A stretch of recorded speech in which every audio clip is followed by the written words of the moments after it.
কোরবানির নিসাব পরিমাণ সম্পদ সম্পর্কে বলবেন। কতটুকু সম্পদ থাকলে কোরবানি করতে হবে, কোরবানির গোশত ফ্রিজ রাখা যাবে কিনা, কোরবানির সামর্থ্য থাকা সত্ত্বেও কেউ কোরবানি না দিলে গুনাহগার হবেন কিনা, কোরবানি করার সময় ওই পশুতে যতজন শরীক থাকে ততজন ব্যক্তির নাম নিয়ে গরু জবাই করা হয়, এটা কতটুকু যৌক্তিক, আকিকা না দেওয়া থাকলে কি কোরবানি দিতে পারে, যারা কোরবানি দেয় সেসব আত্মীয়কে কি কোরবানির গোশত দেওয়া যাবে, অনেকে গোশত না দিলে আবার মাইন্ড করেন তবুও তাদের প্রচুর গোশত হয়। ফজরের নামাজের পর ঘুমানো শরীরে বিধান কি, রুমে অ্যাটাচড বাথরুম থাকলে সেই রুমে নামাজ পড়লে কি নামাজ হয় না, দোয়া কুনুত ছাড়া কি ভিতরের নামাজ হবে, পেঁয়াজ খেয়ে মসজিদে গেলে কি গুনাহ হবে। আর বিলম্ব না করে আপনাদের যে সমস্ত প্রশ্ন ইতিমধ্যে পেয়েছি সেগুলোর উত্তর দেওয়ার পর আমরা শুরু করছি। এমডি জাহিদুল ইসলাম জানতে চেয়েছেন আকিকা না দেওয়া থাকলে কি কোরবানি দিতে পারে। আকিকার সাথে কোরবানি কোনো সম্পর্ক নেই, দুটো সম্পূর্ণ দুই ধরনের ইবাদত। আকিকা না থাকলেও কোরবানি দিতে পারেন, আকিকা না দিলেও কোরবানি দিতে পারেন। মালিক শাহ জাইন আপনি জানতে চেয়েছেন যারা কোরবানি দেয় সেসব আত্মীয়কে কি কোরবানির গোশত দেওয়া যাবে, অনেকে গোশত না দিলে আবার মাইন্ড করেন তবুও তাদের প্রচুর গোশত হয়। কোরবানি দিলেও তা কাউকে কোরবানির গোশত দেওয়া যেতে পারে,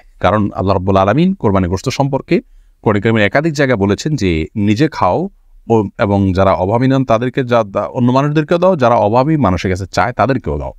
তার মানে এখানে আত্মীয় স্বজন যারা সলভেন্ট আছেন, আত্মীয়তার বন্ধন স্বরূপ তাদের জন্য কিছু হাদিয়া আপনি পাঠাতে পারেন, এতে কোনো দোষের কিছু নেই।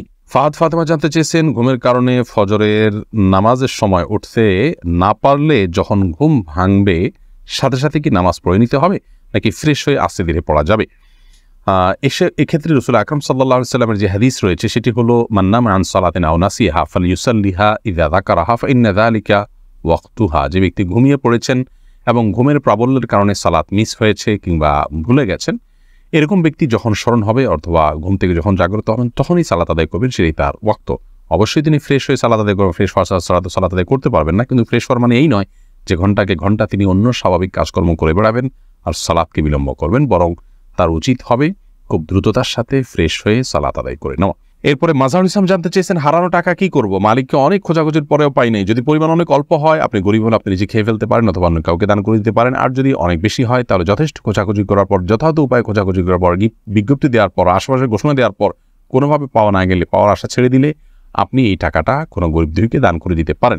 আপনি নিজে অভাবী হলে আপনি নিজেও এটা ভোগ করতে পারেন, তার পক্ষ থেকে সওয়াবটা তার পক্ষে যুক্ত হবে ইনশাআল্লাহ। এমডি সোহেল জানতে চেয়েছেন কোরবানির গোশত ফ্রিজে রাখা যাবে কিনা। হ্যাঁ, কোরবানির গোশত ফ্রিজে রাখতে পারেন, কোনো অসুবিধা নেই, তবে ফ্রিজে রাখার উদ্দেশ্যেই যেন কোরবানি না হয়। কোরবানি করার পর গোশত থাকলো থেকে গেল সেগুলো রেখে দিলেন ফ্রিজে, অসুবিধা নেই।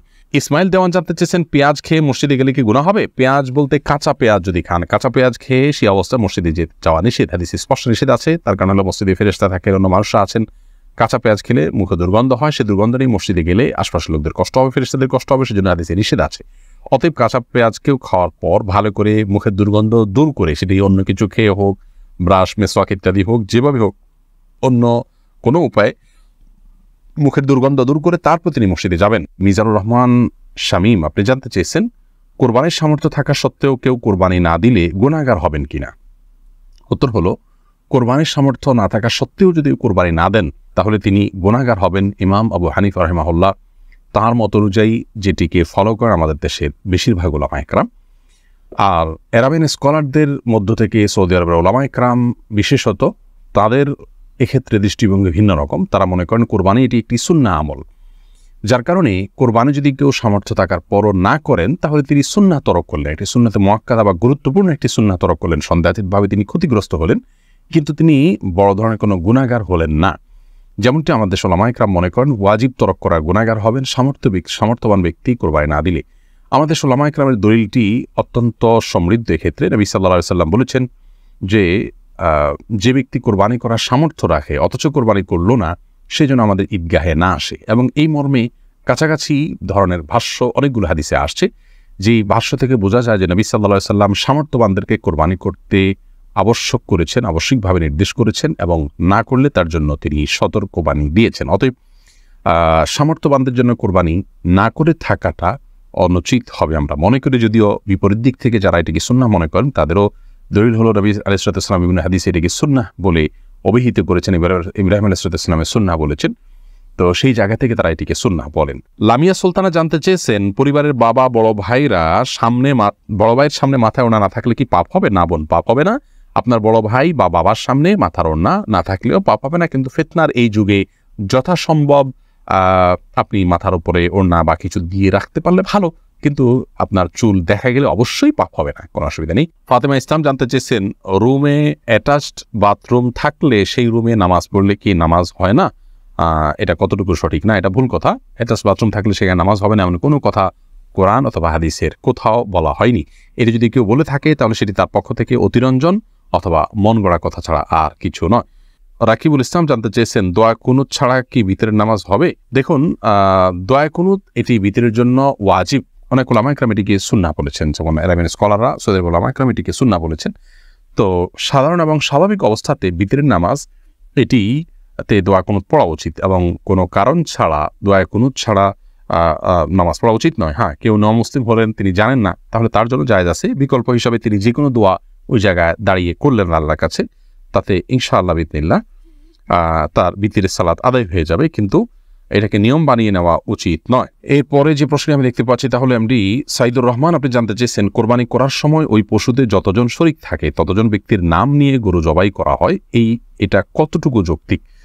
ভাই সাইদুর রহমান, কোরবানি যেই কয়েকজন ব্যক্তির তরফ থেকে করা হয় তাদের প্রত্যেকের নাম উল্লেখ করা এটি আবশ্যক নয়। আপনারা যখন 2 জন, 5 জন, 7 জন বা 6 জন, যে কোনো সংখ্যক, সর্বোচ্চ 7 জন, এর ভেতরে যে কোনো সংখ্যক মানুষ একটা পশুতে আপনারা যখন অংশগ্রহণ করছেন এবং প্রত্যেকের একটা নির্দিষ্ট হিস্সা থাকছে, কোনো ভাঙতি হিস্সা থাকছে না, এমন না যে একটা গরুতে 7টা শেয়ার, একটা শেয়ার 2 জন মিলে নিলেন, এরকম কোনো অপশন নেই, সুযোগ নেই। অতএব একটা শেয়ার মিনিমাম 1 জন নিলেন অথবা একাধিক শেয়ার নিলেন। তো যখন এই টাকাটা আপনারা দিচ্ছেন তখন আপনাদের নিয়ত সম্পর্কে আল্লাহ তাআলা ভালো জানেন, যে আপনারা কোরবানির উদ্দেশ্যে করেছেন।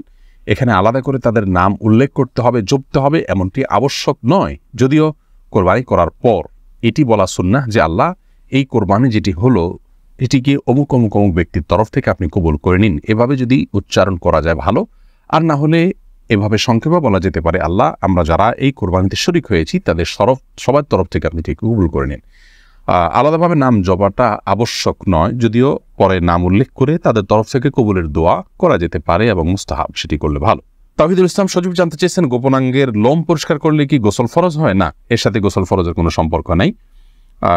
বড়দের অজু করে নেবেন, পরিষ্কার পরিচ্ছন্ন হবেন। এমডি ওমর ফারুক জানতে চেয়েছেন, ফজরের নামাজের পর ঘুমানো শরীরে বিধান কি? এটি জায়েজ আছে, তবে অনুত্তম কাজ। নবী করিম সাল্লাল্লাহু আলাইহি ওয়াসাল্লাম দোয়া করেছেন, আল্লাহুম্মা বারিক লি উম্মতি ফি বুকুরিহা, আল্লাহ আমার উম্মতের জন্য সকালের সময়টাতে আপনি বরকত দান করুন।